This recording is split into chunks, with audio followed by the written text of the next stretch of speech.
नमस्कार, मैं राजेश कुमार। आप सभी का हमारे यूट्यूब चैनल स्टोरी बिगिनर में बहुत-बहुत स्वागत है। आज हमारे साथ चर्चा करने के लिए हैं doctor Gautam Singh ji, senior cardiologist. नमस्कार सर। नमस्कार।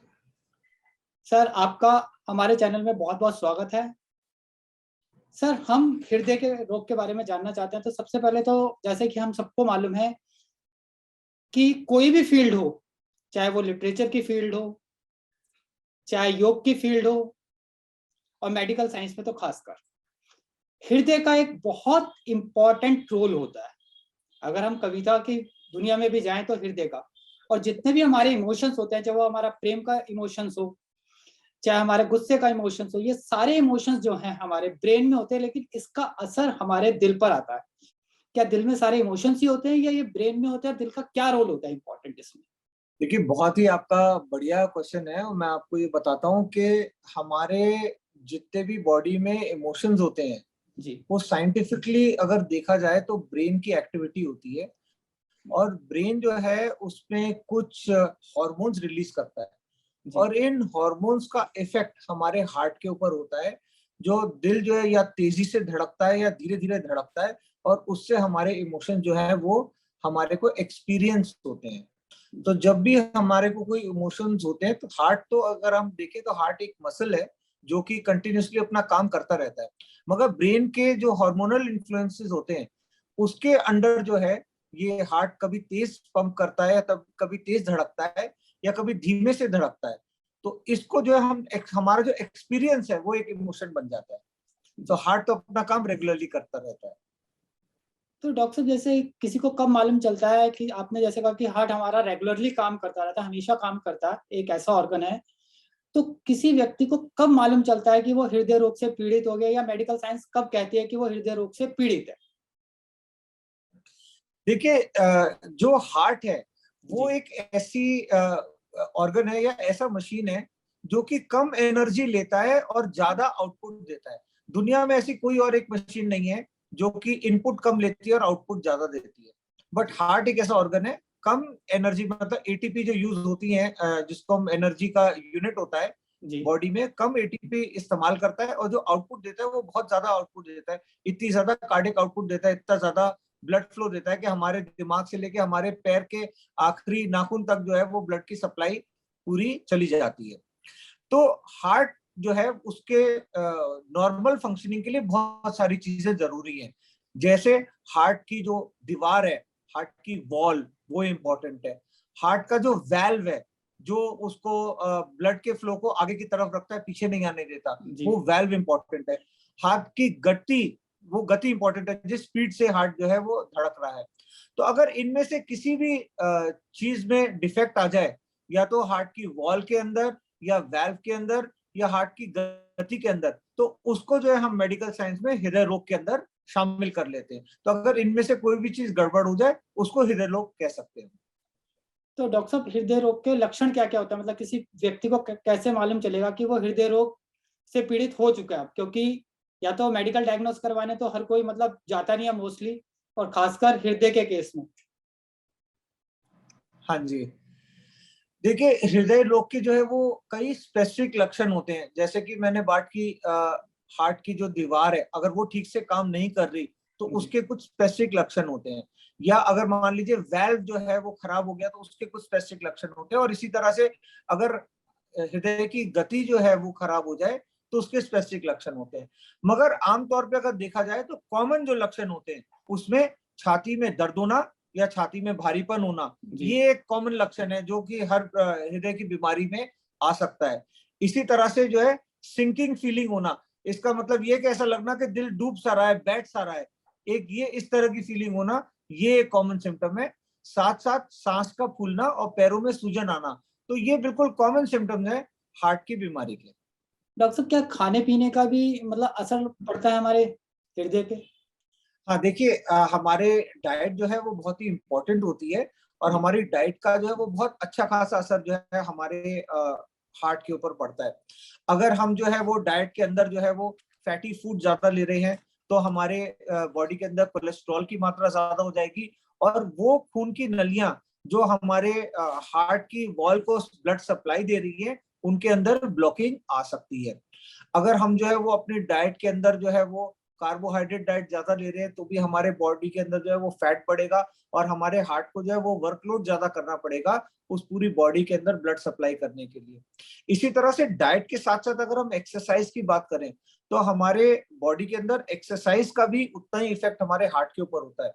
मैं आपको ये बताता हूँ, आपको शायद ये जानकारी आपको अच्छी लगे और आपके दर्शक भी जो है इसको जान के थोड़े से आश्चर्यचकित हो सकते हैं कि कोई भी ऐसी दवाई नहीं है जो कि 30, 35, 45% तक जो है वो हार्ट को बेनिफिट पहुंचाती हो, मगर एक्सरसाइज जो है वो 65% तक हार्ट को बेनिफिट पहुंचाती है। कहने का मतलब ये है कि अगर 100 लोग जो हैं एक तरफ है जो दवाइयां खा रहे हैं अपनी बीमारी को सही करने के लिए और 100 लोग एक तरफ हैं जो एक्सरसाइज कर रहे हैं अपने आप को फिट रखने के लिए, तो हम ये देखेंगे कि 100 लोग जो दवाई खा रहे हैं उसमें से 45 लोग सेफ रहेंगे और 100 लोग जो एक्सरसाइज कर रहे हैं उसमें से 65 लोग सेफ रहेंगे। तो ये इफेक्ट है हमारे बॉडी पे डाइट और एक्सरसाइज का, जिसको हम लाइफस्टाइल चेंजेस भी कहते हैं और इसीलिए हार्ट डिजीज को आज की डेट में हम एक लाइफस्टाइल डिजीज भी कहते हैं। रोगियों की संख्या दिन प्रतिदिन बढ़ती जा रही है, तो इसका क्या कारण हो सकता है?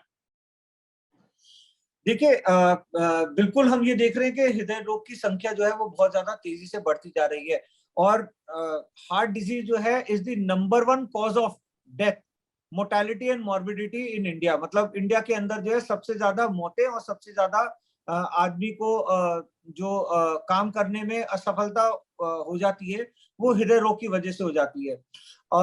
हमने ये देखा कि पहले दशक में पहले 20 साल पहले अगर हम ये देखें तो 10 साल के अंदर जो है ये 50% इंक्रीज हो गया था, मगर अगर हम लास्ट 10 इयर्स देखें तो हम ये देखेंगे कि पिछले 10 साल के अंदर ये डबल हो गया है। तो इसका मतलब ये है कि बहुत ज्यादा तेजी से हार्ट की बीमारी बढ़ रही है और इंडिया को तो जो है वो आजकल दुनिया में जो है वो world capital of heart disease कहा जाता है और स्पेशली हम लोग दिल्ली के अंदर है। दिल्ली तो इंडिया की भी कैपिटल है, तो आप सोच सकते हैं कि दिल्ली के अंदर जो है कितनी ज्यादा हार्ट की प्रॉब्लम होगी। दूसरी चीज ये है कि पहले के मुकाबले और आज के मुकाबले अगर हम ये देखें तो पहले जमाने में हम ये कहते थे कि गांव के जो लोग हैं जो कि नॉन अर्बन एरिया से आते हैं वो लोग जो है वो हार्ट डिजीज से प्रोटेक्टेड होते हैं, या हम कहते हैं कि जो लोग मेहनत ज्यादा करते हैं वो लोग हार्ट डिजीज से प्रोटेक्टेड होते हैं। मगर आज की डेट में हम ये देख रहे हैं कि अर्बन और रूरल पॉपुलेशन के अंदर बराबर हार्ट डिजीज जो है वो आ रहा है, लगभग परसेंटेज सेम है। इसके कई कारण हो सकते हैं।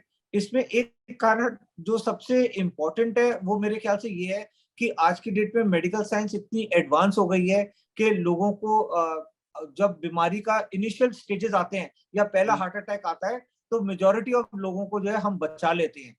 हम ये जानते हैं कि कई बार ऐसा होता है कि रिपीटेड हार्ट अटैक्स आते हैं और जितने ज्यादा हार्ट अटैक आ जाते हैं उतना ज्यादा मुश्किल हो जाता है एक आदमी को बचाना, मगर लगभग हम फर्स्ट हार्ट अटैक में, सेकंड हार्ट अटैक में जितने पहले लोगों को बचा पाते थे उससे कई ज्यादा गुना लोगों को आज की डेट में हम बचा सकते हैं। तो एक तो मेडिकल साइंस जो है वो इम्प्रूव हो गई है, इसलिए हार्ट के मरीज भी जो है वो ज्यादा हो गए हैं। दूसरी चीज अगर हम ये देखें तो पॉपुलेशन जो है हमारी जिस हिसाब से बढ़ रही है उस हिसाब से absolute number of heart disease जो है वो भी बढ़ता जा रहा है। जैसे कि पहले के अगर हम मुकाबले बात करें कि हम लोग 80 करोड़ जनसंख्या थे तो उसके अंदर कुछ परसेंटेज जो है करीब 14 मिलियन लोग जो है वो हार्ट डिजीज से पीड़ित थे। आज की डेट में जब हम बात करें तो 130 करोड़ की अगर हम आबादी की बात करें तो 24 मिलियन तक लोग जो है वो हार्ट डिजीज से पीड़ित है। तो क्योंकि पॉपुलेशन एक्सप्लोजन हो रहा है इसकी वजह से भी हार्ट डिजीज जो है वो हमारी बढ़ रही है। तीसरी और मेरे ख्याल से जो सबसे इंपॉर्टेंट कारण है हार्ट डिजीज का बढ़ने का वो है हमारा लाइफस्टाइल। हमारा लाइफस्टाइल आज की डेट में सीडेंटरी हो गया है। पहले अगर हमारे को जो है वो 1 किलोमीटर गोल चक्कर तक जाना होता था तो हम चल के जाते थे, फिर कुछ टाइम में साइकिल से, फिर जो है कुछ जनरेशन स्कूटी से जाती है या अगर जाते हैं तो गाड़ियों के अंदर जाते हैं। तो हमने ये देखा कि जो है वो लोगों की लाइफस्टाइल जो ऐसी हो गई है, सीडेंटरी लाइफस्टाइल हो गई है। हम लोग जो है वो टीवी के आगे, मोबाइल के आगे जो है वो बहुत ज्यादा देर बैठे रहते हैं जिससे कि हमारे बॉडी के मूवमेंट जो है वो बहुत कम हो गए हैं। हमारे को अवेलेबिलिटी ऑफ डाइट, इतनी वेराइटी ऑफ फूड्स अवेलेबल हो गए हैं, इतनी अबंडेंस में अवेलेबल हो गए हैं कि हम जो है वो अनहेल्दी डाइट जो है वो बहुत कंटिन्यूसली और बहुत ज्यादा जो है वो कंज्यूम कर सकते हैं, जिससे हम अपना ही जो है वो नुकसान पहुंचाते हैं। तो ये सारी चीजें मिलके हार्ट डिजीज को जो है वो इंक्रीज कर रही है। और आपकी ऑब्जर्वेशन बिल्कुल सही है कि अगर आप किसी हॉस्पिटल में जाएं आज की डेट में, तो 10 साल से मुकाबले आज की डेट में ज्यादा संख्या में लोग हार्ट डिजीज से उस हॉस्पिटल में मिल सकते हैं आपको। डॉक्टर साहब, आपने अभी बात करी मोबाइल फोन की, तो मोबाइल फोन की रेडिएशंस का हार्ट डिजीज से क्या रिलेशंस है? देखिए, ये अभी जो है वो सब्जेक्टेड टू अंडरस्टैंडिंग है, और इसके ऊपर जो है बहुत ज्यादा मार्केट में रिसर्च भी चल रहा है, बहुत साइंटिस्ट इसके ऊपर लगे हैं। एक चीज मैं आपको बताना चाहूंगा बिल्कुल साफ तौर पे, कि कोई चीज अगर उसके पीछे बहुत पैसा लगा होता है तो उसकी सच्चाई मार्केट में आने में समय बहुत ज्यादा लगता है। जैसे शराब के पीछे बहुत पैसा लगा है, तो मार्केट में ये सच्चाई आने के लिए कि शराब से हार्ट डिजीज बढ़ जाती है या घट जाती है, इसमें बहुत मुश्किल होती है, कठिनाई होती है। क्योंकि अगर एक साइंटिस्ट जो है ये प्रूव करता है कि हार्ट डिजीज के लिए जो है शराब नुकसानदेह है, तो जो अल्कोहल लॉबी के लोग हैं वो लोग ऐसे 100 साइंटिस्ट प्रोड्यूस कर देते हैं जो ये बताते हैं कि इन कारण से हार्ट के लिए जो है वो अल्कोहल शायद फायदा भी देती है। तो ये बहुत ही मुश्किल है, क्योंकि आज की डेट में टेक इंडस्ट्रीज है, आज की डेट में टेक जायंट्स हैं, और मोबाइल इंडस्ट्री जो है वो बहुत ज्यादा तेजी से प्रोग्रेस हो रही है, इसमें बहुत पैसा लगा है, इसलिए इसकी क्लियर कट चीजें आना मुश्किल है। मगर हम जो चीज लेके चलते हैं वो ये लेके चलते हैं कि मोबाइल की अगर हम सिर्फ रेडिएशन की बात करें, तो डेफिनेटली मोबाइल की रेडिएशन जो है ये कोई अच्छा असर जो है वो बॉडी के ऊपर जो है नहीं छोड़ती है, चाहे वो हार्ट हो, चाहे वो ब्रेन हो, चाहे ब्रेन का टेम्पोरल लोब हो, चाहे हमारी पॉकेट हो जिसमें हम रखते हैं, चाहे हम पैंट की पॉकेट में रखें या हार्ट के पास जो पॉकेट होती है उसमें हम रखें। तो हम ये नोट करते हैं कि जो जो चीजें नोटेबल हैं उसके अंदर, जैसे कि कान पे लगा के बात करते हैं तो हम ये देखते हैं कि इस एरिया के कैंसर्स जो है वो ज्यादा आने लगे हैं, या अगर हम जेब में जो है वो मोबाइल फोन रखते हैं तो हम देखते हैं मेल्स के अंदर इनफर्टिलिटी जो है वो ज्यादा आने लगी है। तो ये सारी चीजें कोरिलेट की जा सकती है, मगर ठोस तौर से इनके अभी प्रमाण और सबूत जो है वो उपलब्ध नहीं है। डॉक्टर साहब, अगर हम पहले देखें कि पहले बच्चों को हार्ट डिजीज नहीं होती थी, बड़ी उम्र को होती थी, लेकिन आज हम ये देख रहे हैं कि बड़ी उम्र के साथ साथ छोटे छोटे बच्चों को भी हार्ट प्रॉब्लम्स हो रही हैं। तो इसके बारे में हम जानना चाहेंगे कि ऐसा क्यों हो रहा है? बिल्कुल, देखिए, हम जो है वो जब हम लोग पढ़ाई करते थे तब हमें ये किताबों में ये लिखा होता था कि 12 साल की उम्र तक तो जो है वो हार्ट की जो नलियां हैं वो बिल्कुल ही क्लियर रहती हैं, क्लीन रहती हैं, और उसके अंदर कोलेस्ट्रॉल डिपोजिशन नहीं होता है। दूसरी चीज ये है, हमारे को ये पढ़ाया जाता था कि जो हार्ट की प्रॉब्लम होती है वो अधिकतर 65 साल के बाद जो है वो शुरू होती है। बहुत कुछ लोगों के अंदर जो है ये 45 साल तक भी देखी जा सकती है, मगर आजकल हम जो है वो 18, 19, 20 साल के लोगों में हार्ट की प्रॉब्लम बहुत कॉमनली देख रहे हैं। इसके भी कई कई कारण हैं। एक कारण तो डेफिनेटली ये है कि हमारी लाइफस्टाइल जो है वो बहुत ज्यादा बदल गई है। बच्चे जो बचपन में जो है वो खेला कूदा करते थे, बाहर जाते थे, गिल्ली डंडा, सत्तू, क्रिकेट, ये सारी चीजें खेलते थे, आज की डेट में मोबाइल पे सारे गेम्स खेलते हैं। तो बच्चों का भी जो लाइफस्टाइल है वो बहुत ज्यादा सिडेंटरी हो गया है। बच्चों को मीठा खाने में, पिज्जा खाने में, जंक फूड खाने में कोई परहेज नहीं होता, और आज की डेट में बच्चे उसको बहुत इजीली डाइजेस्ट कर लेते हैं, और इसलिए उनके लिए ये फैटी फूड खाना जो है वो बहुत आम तौर पे अवेलेबल हो गया है, और उनकी डाइट और उनकी लाइफस्टाइल जो है वो बहुत ज्यादा खराब हो गई है पहले से। तीसरी चीज ये है कि कंजेनाइटल हार्ट डिजीज, यानी कि जो माँ के पेट में ही हार्ट की बीमारी हो जाती है, जिनको पहले तौर पे हम जो है वो पूरी तरह से नहीं पकड़ पाते थे, उन बच्चों को हम पैदा होने से नहीं बचा पाते थे, या वो ज्यादा से ज्यादा 2-3 महीने की ही वर्ष तक जो जी पाते थे। आज की डेट में जल्दी डायग्नोज करने से और जल्दी उसका इलाज करने से आज की डेट में हम देखते हैं कि वो बच्चे भी जो है 40, 45, 60 साल की उम्र तक जी सकते हैं, और इसलिए वो भी जो है एक कंट्रीब्यूट करते हैं, जो कंजेनाइटल हार्ट डिजीज है वो भी कंट्रीब्यूट करती है हार्ट की बीमारियों में इन यंग अडल्ट्स। हेरिडिटी एक बहुत इंपॉर्टेंट फैक्टर है, और आजकल मेरे ख्याल से लोगों काफी चिंता में होने लगते हैं। जैसे मेरा भी कई पेरेंट्स से मिलना होता है कई बार, तो वो अपने बच्चों को लेके भी काफी टेंस होते हैं कि जी इनके तो पेरेंट्स को डायबिटीज है, तो हमारे बच्चों में भी आएगी, मतलब ये मान के चलते हैं। तो मैं आपसे जानना चाहूंगा, क्या ये जो हार्ट डिजीज है ये भी हेरिडिटी, अगर हेरिडिटी है तो ये कंपल जरूरी है कि बच्चों को भी होगी ये प्रॉब्लम? देखिए, डेफिनेटली हम लोग ये देखते हैं कि हेरिडिटी जो है वो एक बहुत इंपॉर्टेंट कॉज है हार्ट डिजीज का। जब कोई आदमी को यंग एज के अंदर जो है वो हार्ट की प्रॉब्लम होती है, तो उसके बच्चे को भी यंग एज के अंदर हार्ट की प्रॉब्लम होने की संभावना पूरी की पूरी रहती है। इसके लिए हम ऑलवेज एडवाइस करते हैं उन लोगों को जिनकी हार्ट की प्रॉब्लम होती है कि आप अपने फैमिली में भी बच्चों को बोले हेल्थ चेकअप कराएं। मैं अधिकतर अपने पेशेंट से कहता हूं कि 35 साल के बाद आपको जो है वो एक दूसरे को, अपने हस्बैंड वाइफ को जो है बर्थडे गिफ्ट जो है वो हेल्थ चेकअप देना चाहिए, या एनिवर्सरी गिफ्ट एक दूसरे को हेल्थ चेकअप देना चाहिए, जिससे कि साल में एक बार आपका हेल्थ चेकअप हो। दूसरे देशों में जो है ये आंकड़ा जो है 45 साल का है। ये 35 साल का क्यों है हमारे देश के अंदर? इसका सबसे नंबर 1 कारण ये है कि हमारे देश के अंदर जो है वो पोल्यूशन और प्रदूषण और स्ट्रेस बहुत ज्यादा है। तो जो प्रदूषण है उसकी वजह से हमारे हार्ट की बीमारी जो है वो थोड़ी सी जल्दी जो है वो एग्रीवेट हो जाती है। और लगभग लगभग अगर जैसे हम दिल्ली के अंदर बैठे हैं तो 5-6 सिगरेट का धुआं जितना एक स्मोकर के लंग्स में जाता है, उतना धुआं हमारे सिर्फ इसलिए चला जाता है हमारे बॉडी के अंदर क्योंकि हम दिल्ली की प्रदूषित हवा के अंदर जो है वो सांस लेते हैं। तो इसकी वजह से भी हमारे बॉडी के अंदर हार्ट की डिजीज जो है वो बहुत ज्यादा बढ़ जाती है। डॉक्टर साहब, जैसा कि कहा जाता है कि हमें योग और मेडिटेशन करना चाहिए, तो मेडिटेशन करने से क्या हार्ट में इंप्रूवमेंट आता है? देखिए, योग और मेडिटेशन को अगर हम लेके चलें तो इसमें हम डेफिनेटली ये कहते हैं कि योग जो है वो it is a form of exercise. हम अगर कोई भी फॉर्म ऑफ एक्सरसाइज करेंगे तो जैसे मैंने आपको बताया जी। शुरू में कि 65% बेनिफिट है अगर हम एक्सरसाइज करते हैं।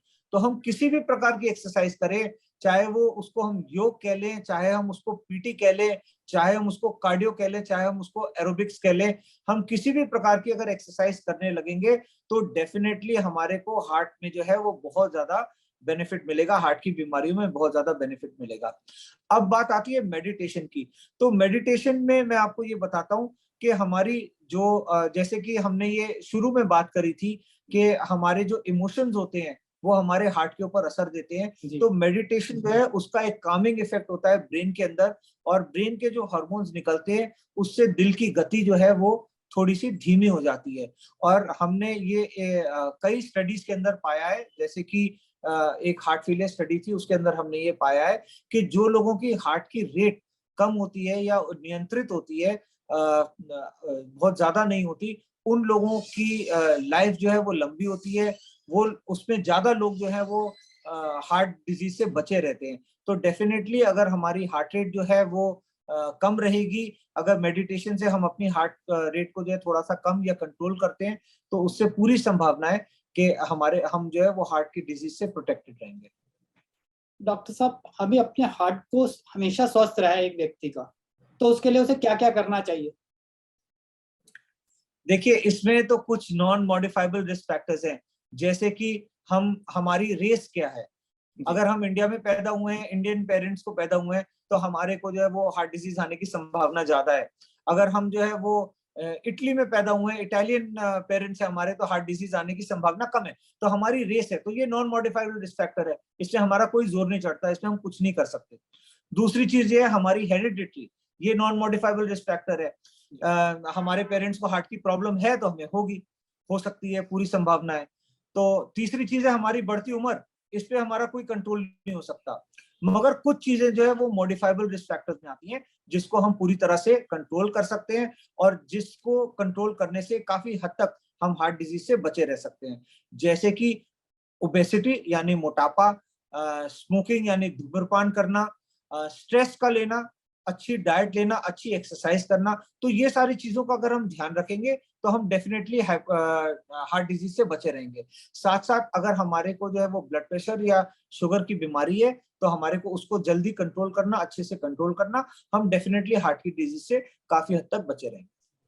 डॉक्टर साहब, क्योंकि एक आम व्यक्ति को तो ये मालूम होता नहीं उसे हार्ट कार्डियोलॉजिस्ट के पास कब जाना है, तो आप हमें बताइए कि किस व्यक्ति को, कभी भी व्यक्ति को अपने रूटीन चेकअप के लिए, या उसे हार्ट प्रॉब्लम हो रही है तो उसे कार्डियोलॉजिस्ट को कब-कब दिखाना चाहिए? देखिए, पहली चीज तो ये है कि आपकी बढ़ती उम्र, अगर आपकी उम्र जो है वो 35 साल से ज्यादा है तो आपको साल में एक बार अपने कार्डियोलॉजिस्ट को विजिट जरूर करना चाहिए, जिसमें कुछ हार्ट रिलेटेड आप हेल्थ चेकअप कर सकते हैं। इसको कई लोग कंफ्यूज करते हैं लोग आजकल जो एडवर्टाइज्ड हेल्थ चेकअप होते हैं या सब्सिडाइज्ड हेल्थ चेकअप होते हैं, जो कहते हैं 999 रुपए में पूरे बॉडी का चेकअप, जी हाँ 1999 रुपए में पूरी बॉडी का चेकअप, तो उसमें पूरी बॉडी का चेकअप नहीं होता, और वो भी कोई भी चीज जो है वो डिजीज स्पेसिफिक नहीं होती, वो बड़ी एक वेग इन्वेस्टिगेशन होती है, जिसके अंदर जो है वो आपको, या कहते हैं कि 999 के अंदर 128 चेकअप, तो उसके अंदर यूरिन के अंदर मान लीजिए कि हम 28 चीजें चेक करते हैं, तो 28 चीजें वो यूरिन की होती हैं, स्पेसिफिक ग्रेविटी, उसका कलर क्या है, उसकी कंसिस्टेंसी क्या है, उसकी क्वांटिटी क्या है, तो आप वो सारी चीजें नहीं पढ़ते हैं, मगर उसके अंदर वो अच्छा, सारे सबको इंफॉर्मेशन क्या सेपरेट होता करके है। वो काउंट कर देते हैं। हाँ, तो जिसका कोई मतलब नहीं होता। तो ये हेल्थ चेकअप जो एक ये एडवर्टाइज हेल्थ चेकअप होता है, मैं कहता हूँ कि इससे जो है वो बचना बहुत ज्यादा जरूरी है। तो आपको 35 ईयर्स से अगर आपकी उम्र हो गई है, तो आपको साल में एक बार तो अपने कार्डियोलॉजिस्ट को जाना चाहिए। उसके बावजूद भी अगर कभी आपको जो है या आपके पेरेंट्स को हार्ट डिजीज है या ब्लड प्रेशर या शुगर की डिजीज है, यंग एज के अंदर 40-45 की उम्र में उनको हो गई है, तो आपको अपने कार्डियोलॉजिस्ट को साल में एक बार विजिट जरूर करना चाहिए। क्योंकि अगर उनकी 45 एज है तो आपकी डेफिनेटली एज जो है वो 20s के अंदर होगी, तो आपको उस एज के अंदर भी अपने कार्डियोलॉजिस्ट को एक बार जो है साल में विजिट करना चाहिए। इसके अलावा अगर आपको कभी भी जो है वो अपनी छाती में दर्द या खिंचाव महसूस होता है, ऐसा लगता है कि कुछ कंस्ट्रिक्टिंग पेन हो रहा है, उसके साथ साथ एकदम से गर्मी सी लगे, पसीना सा आए, या आपको चलने में सांस फूल रहा है, या आपको ऐसा लग रहा है कि आपकी बॉडी में स्वेलिंग आ रही है, आपके पैरों में स्वेलिंग आ रही है, या आप सोने के लिए जाते हैं और आप लेटते हैं और उसके बाद आपको ऐसा लगता है कि मुझे खांसी या सांस लेने में दिक्कत हो जाती है लेटने के बाद, तो इन सब स्थिति के अंदर जो है आपको तुरंत अपने डॉक्टर को विजिट करना चाहिए, अपने कार्डियोलॉजिस्ट से आपने ओपिनियन लेनी चाहिए और इसकी आपको जांच करानी चाहिए। ये कोई ना कोई आने वाली बीमारी का जो है वो संकेत हो सकता है। इतनी अच्छी इंफॉर्मेशन देने के लिए आपका बहुत बहुत धन्यवाद। आगे भी हम इसी तरह आपसे हृदय रोग के ऊपर और जानकारी लेते रहेंगे। थैंक यू डॉक्टर साहब। बहुत बहुत अच्छा लगा आपसे मिलकर। Thank you very much. Thank you sir.